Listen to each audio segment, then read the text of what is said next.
Uppi sir ಮೂವಿಗಳು ನೋಡಿದಾಗೆಲ್ಲ ನನಗೆ ಒಂಥರ ಏನೋ ಒಂಥರ ಎನರ್ಜಿ, ಏನೋ ಒಂಥರ ಬೂಸ್ಟು. ಈಗಲೂ ಆ ಮೂವಿ ನೋಡಿದ್ರೆ ಇನ್ನೊಂದು ಹೊಸ ಸ್ಕ್ರಿಪ್ಟ್ ಮಾಡ್ಬಿಡ್ತೀನಿ. ನಾನು ಡೈರೆಕ್ಟರ್ ಆಗಿ ಇವತ್ತು ಸ್ಟ್ರಾಂಗೆ, ಯಾವತ್ತೂ ಸ್ಟ್ರಾಂಗೆ.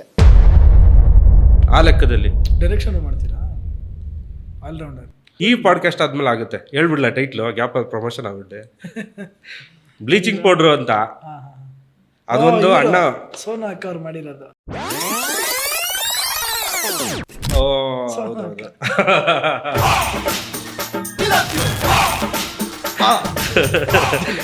ಇಲ್ಲ, ಸೋನು ಗೌಡ ಆದ್ರೂ ಅವ್ರನ್ನ ನೀಟಾಗಿ ಟ್ರೆಡಿಷನಲ್ ಆಗಿ. ಹೌದಾ?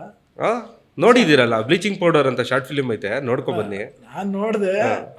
ಅಲ್ಲ, ಕೆಲವೊಂದನ್ನ ಎಲ್ಲಾರ ಬಗ್ಗೆನೂ ಮಾತಾಡೋದು ಬೇಡ, ನೋಡ್ಲಿ ಅಂತ. ಅಂದ್ರೆ ಅವ್ರನ್ನ ನೀಟಾಗಿ ತೋರಿಸಿದ್ದು, ಸಬ್ಜೆಕ್ಟ್ ನಮಗೆ ಏನ್ ಬೇಕಿತ್ತೋ ಅದ್ ಮಾಡಿದ್ದು. ಬಟ್ ಟೈಟಲ್ ಯಾಕೆ ಬ್ಲೀಚಿಂಗ್ ಪೌಡರ್ ಅಂತ ಇಟ್ಕೊಂಡಿದ್ದೀರಾ? ಅದರಲ್ಲಿ ಹಾಕಿದ್ದೀವಿ ಸಣ್ಣದಾಗಿ ಟೈಟಲ್, ಉಚ್ಕೊಳ್ಳಿ ತೊಳ್ಕೊಳ್ಳಿ ಮನಸ್ಸನ್ನ ಚೆನ್ನಾಗಿ ಇಟ್ಕೊಳ್ಳಿ ಅಂತ. ಅಂದರೆ ಬ್ಲೀಚಿಂಗ್ ಪೌಡರ್ ಅನ್ನೋದು ಒಂದು ವಸ್ತುನ ಏನೋ ಒಂದು ಪ್ರಾಡಕ್ಟ್ ಅಂತ ಅಂದ್ಕೊಂಡ್ರು ಅದರಲ್ಲಿ ಮನಸ್ಸನ್ನ ತೊಳ್ಕೊಬೇಕು ಅನ್ನೋ ಥಾಟು. ಯಾಕೆ ಅಂದರೆ ಆ ಸಬ್ಜೆಕ್ಟಲ್ಲಿ ಅದು ಅಣ್ಣ ಇಟ್ಟಿರೋ ಗಿಮಿಕು. ನಿಮ್ಮಣ್ಣ, ಅಣ್ಣನ ಡೈರೆಕ್ಷನ್ನು, ನಮ್ಮದು ಆ್ಯಕ್ಟಿಂಗು. ಸೊ ಬ್ಲೀಚಿಂಗ್ ಪೌಡರು ಅದಾದಮೇಲೆ ತಗೊಂಡ್ರಿ ಸೋನು ಗೌಡ್ನ?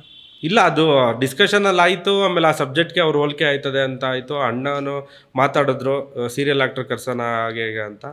ಅದಾದಮೇಲೆ ಫಾಲೋವರ್ಸು ಈಗೆಲ್ಲ ಸ್ವಲ್ಪ ಹೆಂಗೋ ಒಂದು ಒಟ್ನಲ್ಲಿ ರೀಚ್ ಆಗಬೇಕಲ್ಲ ಸಬ್ಜೆಕ್ಟು. ಇಲ್ಲ, ನಿಜ ಹೇಳಬೇಕು ಅಂದರೆ ಸಬ್ಜೆಕ್ಟ್ ರೀಚ್ ಆಗಬೇಕಿತ್ತು ನಮಗೆ. ಒಳ್ಳೆ ಕಂಟೆಂಟ್ ಆದರೆ ಯಾರಿಗೆ ಆದರೂ ರೀಚ್ ಆಗುತ್ತೆ ಅನ್ನೋ ಥಾಟ್ ಇತ್ತು. ಸೊ ಆ ವಿಷಯದಲ್ಲಿ ಕಂಟೆಂಟ್ ಮೇಲೆ ಜನ ಇದು ಮಾಡ್ತಾರೆ ಅಂತ ಅಂದ್ಕೊಂಡು, ಬಟ್ ಅವ್ರ ವ್ಯಕ್ತಿ ಮೇಲೆ ಫೋಕಸ್ ಮಾಡಿದ್ದಾರೆ ಅನ್ಸುತ್ತೆ ಅಷ್ಟೇ. ಅದು ನಮಗೆ ಗೊತ್ತಿಲ್ಲ. ಬಟ್ ಇವತ್ತು 5.5 ಲಕ್ಷ ವ್ಯೂಸ್ ಓಡಿದೆ, ಓಕೆ ಆಗಿದೆ, ಗುರುತಿದ್ದಾರೆ, ಓಕೆ, ಖುಷಿ ಇದೆ. ಬ್ಲೀಚಿಂಗ್ ಪೌಡರ್ ಯೂಟ್ಯೂಬ್ ಚಾನಲ್ ಇದೆ, ಬ್ಲೀಚಿಂಗ್ ಪೌಡರ್ ಅಂತ ಶಾರ್ಟ್ ಫಿಲ್ಮು ಸೋನು ಅಕ್ಕ ಅವ್ರು ಮಾಡಿದ್ದಾರೆ. ನೋಡಿ, ಚೆನ್ನಾಗಿರುತ್ತೆ ಅನ್ಸುತ್ತೆ. ನಾವು ಮಾಡಿದ್ದೀವಿ ಅಂತಾನೆ ಹೇಳ್ಗುರು. ನಿನ್ನನ್ನ ಸಾಕೋಕೆ ಅಂತಾನೆ ಗಾರ್ಡನ್ ಸಿಟಿ ಎಲೆಕ್ಟ್ರಾನಿಕ್ ಸಿಟಿ ಅಷ್ಟೇ ಯಾಕೆ ಇಡೀ ಬೆಂಗಳೂರು ಸಿಟಿನೇ ಕಾಯ್ಕೊಂಡೈತೆ.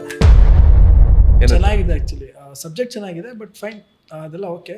ನಿಮ್ಮ ಕೈ ಯಾವಾಗಿಂದ ಅಬ್ಸರ್ವ್ ಮಾಡ್ತಿದ್ದೆ, ಏನದು ಬರ್ಕೊಂಬಿಟ್ಟಿದ್ರಲ್ಲ ಕೈಯಲ್ಲಿ? ಮಗು ಬರ್ದಿದ್ದ ಅದು?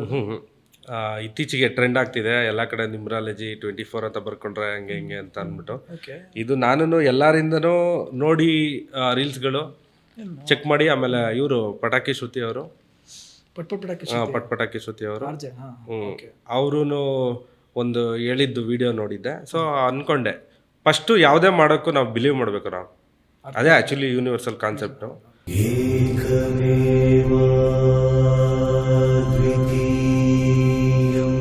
ನಾನು ಒಂದ್ಸರಿ ಬಿಲೀವ್ ಮಾಡಿ ನೋಡೋಣ ಅಂದೆ, ನನಗೂ ವೈಯಕ್ತಿಕವಾಗಿ ಆಗಿದೆ. ಸೊ ನಾನೆಲ್ಲನೂ ನಂಬ್ತೀನಿ. ಈಗ ಅದೇನು ನಮ್ಮ ಕೈ ರೇಖೆನ ಬೇರೆ ಹೊಸ ಚೇಂಜ್ ಆಗ್ಬಿಡುತ್ತೆ ಹತ್ರ ಬರ್ಕೊಂಡ್ರೆ ಹಿಂಗೆ? ಹಂಗೇನಿಲ್ಲ. ಅವ್ರು ಹೇಳ್ತಾರೆ ಅದರಲ್ಲಿ ಫ್ರೀಕ್ವೆನ್ಸಿ ಅನ್ನೋದು ಬೇರೆ ಲೆವೆಲಲ್ಲಿದೆ ಯೂನಿವರ್ಸಲಲ್ಲಿ ಅಂತ. ಅದು ಕರೆಕ್ಟ್. ಅದು ಅಂದರೆ ಪ್ರತಿಯೊಂದು ಯೂನಿವರ್ಸಲಲ್ಲಿ ಐತೆ. ನಾನು ಅದೊಂದೇ ಅಂತಲ್ಲ ನೋಡು. ಈಗ ನ್ಯೂಮರಾಲಜಿ ಪ್ರಕಾರ ಇದನ್ನ ಹೇಳ್ತೇನೆ ನಂಬರು. ಅದು ಬಿಟ್ಟರೆ ಇನ್ನು ಈಗ ಹೊಸದಾಗಿ ಕಲರ್ ಥೆರಪಿ ಅಂತ ಬರ್ತಿದೆ. ಬಣ್ಣದಲ್ಲಿ ಅವ್ರಿಗೆ ಏನೋ ಟ್ರೀಟ್ಮೆಂಟು ಕ್ಲಿಯರ್ ಆಗಿದೆ, ಎಷ್ಟೋ ಜನಕ್ಕಾಗಿದೆ. ಏನೇನು ಕ್ಲಿಯರ್ ಮಾಡ್ತಾರೆ?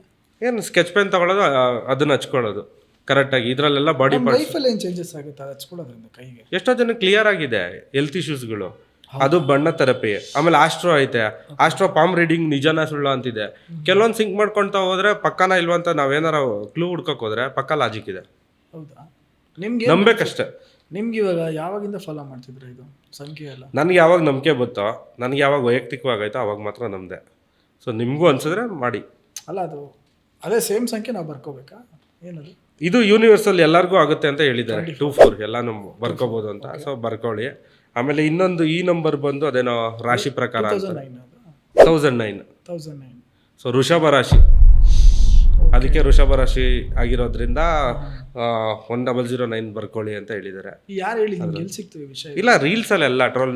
ರೀಲ್ಸಲ್ಲಿ ನಾವು ಅನಾವಶ್ಯಕ ವಿಡಿಯೋ ನೋಡೋದಕ್ಕಿಂತ ನಮ್ಗೇನು ಅವಶ್ಯಕ ಅನ್ನೋದನ್ನ ನಾನು ಟಾರ್ಗೆಟ್ ಮಾಡ್ತೀನಿ. ಬೆನಿಫಿಟ್ ಸಿಗುವಂಥದ್ದು ನೋಡ್ಬೋದು. ಅಲ್ಲ, ಅದನ್ನ ಫಸ್ಟು ಚೆಕ್ ಮಾಡ್ತೀನಿ. ನಾನೇನು ಸುಮ್ಮನೆ ಬ್ಲೈಂಡಾಗೆಲ್ಲ ಬಿಲೀವ್ ಮಾಡಲ್ಲ. ನಂದು ಲಾಜಿಕ್ಕು ಮತ್ತು ಸೈಕಾಲಜಿಕ್ ಅನ್ನೋದಕ್ಕಿಂತ ಗಾಡ್ ಮಾಡೋ ಮ್ಯಾಜಿಕ್ನ ನಂಬ್ತೀನಿ ನಾನು. ಏನ್ರಿ ಏನು ಮಾತಲ್ಲೇ ಪಂಚ್ಗಳವ? ಬಾಸ್ ಫ್ಯಾನ್ ಅಲ್ವಾ? ಪೀಸರು ಮೂವಿನೂ ಹಾಗೇ ಇರುತ್ತೆ. ಅವ್ರದ್ದು ಒಂದು ಲಾಜಿಕ್ಕಿಂದ ಹೋದರೆ ಸೈಕಾಲಜಿಕಲ್ ಥ್ರಿಲ್ಲರು ಇರುತ್ತೆ. ಎಲ್ಲರಿಗೂ ಮುಟ್ಟುತ್ತೆ ಒಂದು. ಆಮೇಲೆ ಅವ್ರು ಹೇಳೋ ವಿಷಯದಲ್ಲಿ ಒಂದು ಲಾಜಿಕ್ಕೂ ಇರುತ್ತೆ, ಅದು ಮ್ಯಾಜಿಕ್ ಆಗಿ ಸಿನಿಮಾ ಆಗಿರುತ್ತೆ. ಅದನ್ನ ಕರೆಕ್ಟಾಗಿ ಅರ್ಥ ಮಾಡ್ಕೊಳ್ಳೋರು ಉಪ್ಪಿ ಫ್ಯಾನ್ಸ್, ಅವ್ರಿಗೆ ಮಾತ್ರನೇ ಇದು ಗೊತ್ತಾಗೋದು ನಿಜವಾಗ್ಲೂ. ಇದು ಉಪ್ಪಿ ಸರ್ ಫ್ಯಾನ್ ತುಂಬ ನಾನು ನೋಡಿದ್ದೀನಿ. ನನಗೆ ನಾನು ಅವರ ಅಂಥ ಫ್ಯಾನ್ ಅಲ್ಲ ಅನಿಸುತ್ತೆ, ಯಾಕೆಂದರೆ ಆ ಸಿನಿಮಾಗಳು ನನಗೆ ಅರ್ಥನೇ ಆಗಲ್ಲ ಕೆಲವೆಲ್ಲ. Why? I don't understand.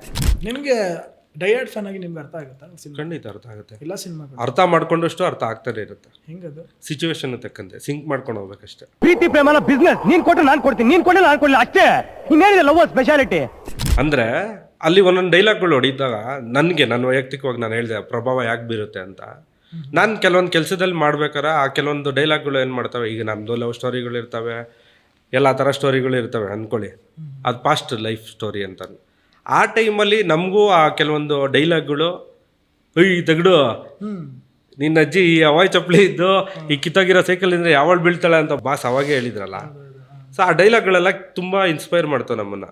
So ಇವತ್ತು ಲೈಫಲ್ಲಿ ನಮ್ಮನ್ನು ಒಬ್ಬ ಆರ್ಗನೈಸರಾಗಿ ಕುಣಿಸಿದೆ ಅನ್ನೋಕ್ಕೆ ಸರ್ ಡೈಲಾಗು, ಮಹತ್ವ, ಮೂವಿ ಎಲ್ಲನೂ ಅಡಗಿದೆ. ಈ ಲೆವೆಲ್ಗೆ ಫ್ಯಾನ್ ಆಗಿಬಿಟ್ಟಿದ್ದೀರಾ ನೀವು. ನಿಮ್ಮದು ಏನು ಈಗ ಪ್ರೆಸೆಂಟು ಹೆಂಗಿದೆ ಲೈಫು, ಏನು ಗೋಲ್ಸ್ ಎಲ್ಲ ಇಟ್ಕೊಂಡಿದ್ರಿ, ಏನು ಮಾಡ್ಬೇಕಂತ? ಸೊ ಈಗ ಆ್ಯಕ್ಚುಲಿ ವಿಷಯಕ್ಕೆ ಬಂದರೆ ಮೈನ್ ಟಾಪಿಕ್ ಅದು ಬರಲೇಬೇಕಲ್ಲ ಪಾಡ್ಕಾಸ್ಟ್. ಖಂಡಿತ. ಆ್ಯಕ್ಚುಲಿ ನಾನು ಇವಾಗ ಆರ್ಗನೈಸರ್ ಆಗಿದ್ದೀನಿ, ಫ್ಯಾಷನ್ ಶೋ ಮಾಡ್ತಿದ್ದೀನಿ, ಮತ್ತು ಎಲ್ಲ ಥರ ಈವೆಂಟ್ಗಳದ್ದು ಪ್ಲ್ಯಾನ್ ಮಾಡಿದ್ದೀನಿ.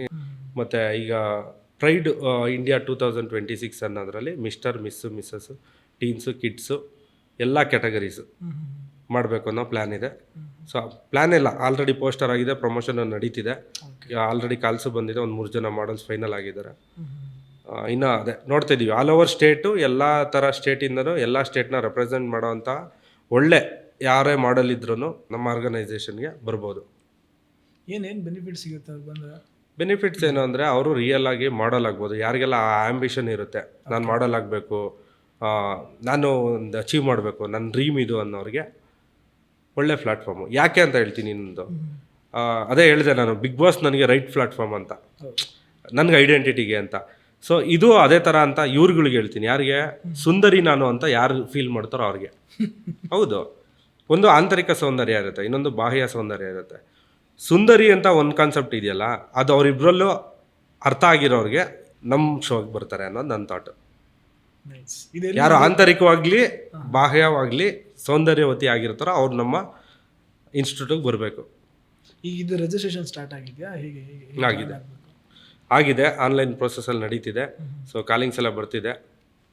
ಇವೆಂಟ್ ಎಲ್ಲಿ ಮಾಡೋ ಪ್ಲಾನ್ ಇದೆ ನಿಮ್ಮದು? ಬೆಂಗಳೂರು, ಬೆಂದಕಾಳೂರು. ಬೆಂದಿರೋದಕ್ಕೆಲ್ಲ ಬೆಲೆ ಜಾಸ್ತಿ ಅಲ್ವಾ? ನಿಜ ನಿಜ. ಈಗ ನೋಡಿ, ಡ್ರೈ ಫ್ರೂಟ್ಗೆಲ್ಲ ಬೆಲೆ, ಅದು ಬಿಸಿಲಲ್ಲಿ ಬೇಯುತ್ತೆ. ಚಿಕನ್ ಎಲ್ಲ ಬೆಂದ್ಮೇಲೆ ಜಾಸ್ತಿ ರೇಟು. ಏನಂತೀರಾ? ಮೊದಲು ಸರಿಯಾಗಿ ಮಾತಾಡೋದು ಕಲಿ. ಬೆಂದಕಾಳೂರು ಬೆಂಗಳೂರು. ಆ್ಯಕ್ಚುಲಿ ನಾನು ಹುಟ್ಟಿದ ಊರು ಆದರೆ ಬೆಳೆದಿದ್ದೆಲ್ಲ ಬೆಂಗಳೂರು ಅಲ್ವಾ. ಸೊ ಇದು ನನ್ನ ಮರೆಯಲಾಗದ ಊರಂದರೆ ಬೆಂಗಳೂರು ಯಾವತ್ತು. ತುಂಬ ಥ್ಯಾಂಕ್ ಯು ಸೋ ಮಚ್. ಮತ್ತೆ ದೊಡ್ಡದಾಗಿ ಇನ್ನೇನು ಗೋಲ್ಸ್ ಇಟ್ಕೊಂಡಿದ್ರಲ್ಲ? ದೊಡ್ಡದಾಗಿ ಕರ್ನಾಟಕದಲ್ಲಿ ಕರ್ನಾಟಕ ಲೆವೆಲ್ ಶೋನ ಇಡೀ ಇಂಡಿಯಾಗೆ ತೋರಿಸ್ಬೇಕು ಅನ್ನೋ ಕೆಲವೊಂದು ದೊಡ್ಡ ಪ್ಲ್ಯಾನ್ ಐತೆ. ಅದಕ್ಕೆ ದೊಡ್ಡ ಪ್ಲೇಯರ್ಸೇ ಬೇಕಾಗ್ತಾರೆ. ಅಂದರೆ ಬ್ರ್ಯಾಂಡ್ ಅಂಬಾಸಿಡ್ರು, ಬ್ರ್ಯಾಂಡ್ ಅಪ್ರೋಚ್ಸ್ಗಳು ಬೇಕು, ಇನ್ವೆಸ್ಟರ್ಸ್ ಬೇಕು. ಸೊ ಅದನ್ನು ಟಾರ್ಗೆಟ್ ಮಾಡ್ತಾಯಿದ್ದೀನಿ. ಸೊ ಈ ಪಾಡ್ಕಾಸ್ಟ್ ಮೂಲಕ ಎಷ್ಟು ಜನಕ್ಕೆ ಈ ವಿಷಯ ರೀಚ್ ಆಗುತ್ತೋ, ಯಾರು ಅವ್ರ ಬ್ರ್ಯಾಂಡ್ನ ಬೇರೆ ಲೆವೆಲ್ಗೆ ಪ್ಲ್ಯಾನ್ ಮಾಡಬೇಕು, ಪ್ರಮೋಟ್ ಮಾಡಬೇಕು ಅಂತ ಯಾರು ಅಂದ್ಕೊಂಡಿರ್ತಾರೋ, ಸೊ ಅವ್ರಿಗೆ ಒಳ್ಳೆ ಕಂಟೆಂಟಿಂದ ಹಿಡಿದು ಎವ್ರಿಥಿಂಗ್, ಕಾನ್ಸೆಪ್ಟಿಂದ ಹಿಡಿದು ಪ್ರಮೋಷನ್ ಕೊಡೋದ್ರ ಮೂಲಕ ಅವರು ಕೊಡೋ ಅಮೌಂಟ್ಗೆ ವರ್ತಿರುತ್ತೆ. ಇದಕ್ಕೆ 200 ಅಲ್ಲ 1000% ಅಶ್ಯೂರೆನ್ಸ್ ನಾನು ಕೊಡ್ತೀನಿ. I am only organiser. ನಿಮ್ಮ ಫ್ಯೂಚರ್ ಏನು ಪ್ಲಾನ್ ಮಾಡ್ತಾ ಇದ್ರು ಓಮ್ ಡಿ ಪಿ ಯೂನಿವರ್ಸಲ್ ಕಡೆಯಿಂದ?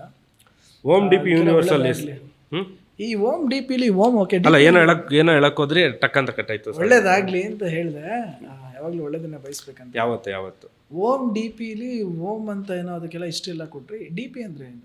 D P actually different person. ಯಾಕೆ ಡಿಫ್ರೆಂಟ್ ಪರ್ಸನ್ ಅಂದರೆ,